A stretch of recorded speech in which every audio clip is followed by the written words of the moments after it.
Kisah penjahat yang dapat ampunan dan masuk surga berkat salawat Nabi Muhammad SAW. Salawat mempunyai keutamaan yang besar bagi siapapun yang membacanya. Banyak kisah yang menunjukkan keajaiban mengamalkan salawat kepada Nabi Muhammad SAW. Di antaranya sebuah cerita menarik tentang seorang sufi dan seorang penjahat.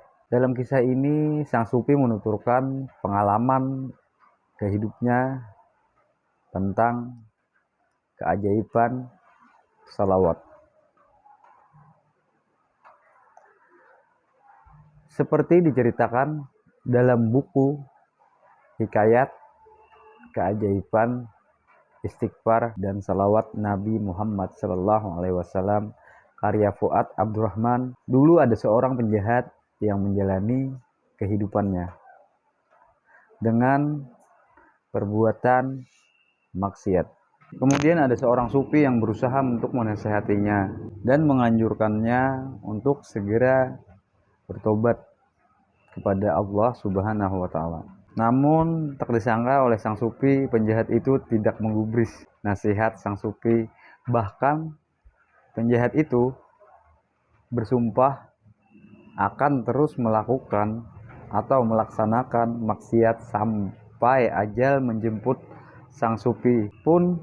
Sang sufi pun beranggapan bahwa penjahat itu akan bernasib buruk di akhir hayatnya. Setelah penjahat itu meninggal dunia, sang sufi juga beranggapan bahwa penjahat yang tidak mau mendengarkan nasihatnya itu akan menerima azab di akhirat kelak. Namun apa yang terjadi selanjutnya pada si penjahat itu? Suatu malam sang sufi bermimpi dia melihat si penjahat menempati posisi yang amatlah tinggi dan mulia dengan memakai pakaian surga yang berwarna hijau. Pakaian yang menunjukkan kemuliaan dan kebesaran. Melihat itu, tentu saja sang sufi merasa heran dan merasa bertanya-tanya, apa yang membuat penjahat itu mendapatkan posisi itu, posisi yang tinggi dan amatlah tinggi bagi sang sufi. Apakah gerangan yang menyebabkan engkau mendapatkan martabat atau posisi setinggi ini? Tanya sang sufi kepada si penjahat di dalam mimpi tersebut. Lalu si penjahat menjawab, wahai Syekh, ketika aku hadir di suatu majelis, aku mendengarkan orang alim yang ada di situ. Dia berkata, barang siapa yang bersalawat atas Nabi Muhammad SAW, niscaya menjadi wajib baginya mendapatkan surganya Allah Subhanahu wa Ta'ala.